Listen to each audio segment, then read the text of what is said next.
This is Year 6 English for Thursday the 14th of May. The learning objective is I can plan a coherent story.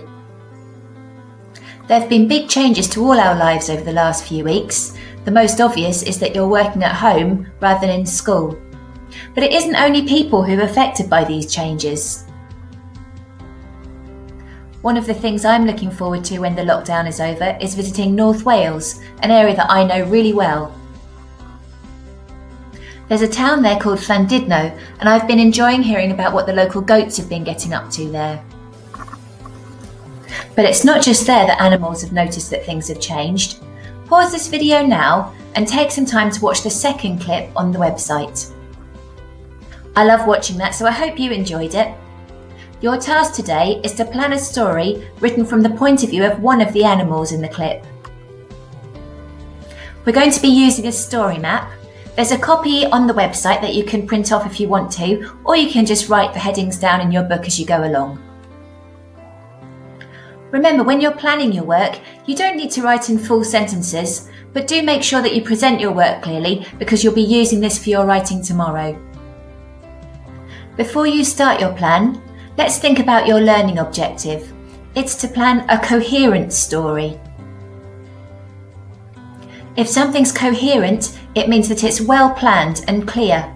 The parts fit together well. So let's start with the story opening. This is where you introduce your character and the setting where the story takes place. You're going to be writing in first person from the animal's point of view. Think about what kind of animal you are, where you live, do you live with your family, and how do you survive? Next, you're going to start to build the story up. How do you start to notice that things have changed? What clues are there around you? And how do you check what is happening? Next, you need to introduce some kind of problem to your story. What do you decide to do? And what happens when you do this? Think of some kind of challenge that your animal character has to overcome. For example, now that things are quiet and there are no humans around, you might choose to go and explore the city, but while you're there, you get lost. Now you're going to think about the resolution to your story. How does the animal overcome the challenge? And what happens next? Finally, plan the ending to your story. Now that the problem has been resolved, what happens to your animal? Do they return home? Has anything changed for them? For an extra challenge, you might want to add in a shift in time and place so the animal is looking back on what has happened. What are their thoughts and feelings about the situation now? Once you've finished, check back through your plan. It's a really good idea to tell someone else what happens in your story, just like you would with a talk partner at school.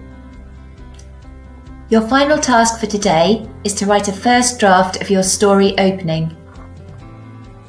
Here are two different examples to look at. I'm a boar and I live in a forest on the edge of a big city. It's a good place to live because when food in the forest runs out, I can scavenge food that the humans leave in their bins. There are lots of tasty scraps to find there.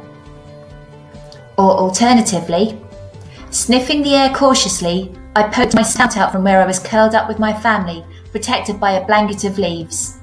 My dad was still fast asleep, his tusks quivering slightly as he snored. I decided to head out into the forest to explore.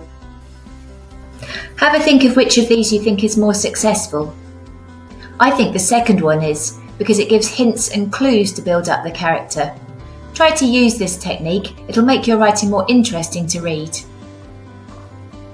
Remember to keep your plan and story opening safe, all ready to use in your writing tomorrow.